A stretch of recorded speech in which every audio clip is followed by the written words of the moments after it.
Naselo sila talaga. Good. Ota Foods Company. Lotte Foods Company. Bibili pa kayo ni Mami. Saan ba nabili nun? Na Lotte Foods.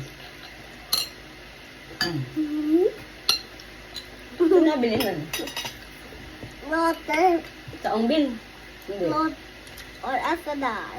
Oh, SNR. Yaman mo naman talaga. Ano ba pupuntang asanar? Kilala? Or Mami.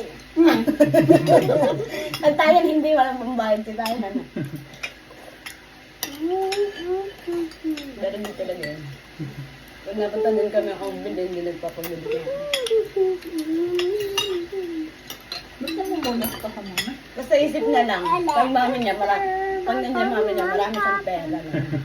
May card ang mami. Pag tayo hindi. Wala. Mga pa-ice cream lang, ice, 13 pesos. Kapag tininang. Hindi naman alam at hindi nang mga makagat. Mami. Dok, yung pata? Mayain mo kasi ito eh. Masarap ba? Lotte. Maras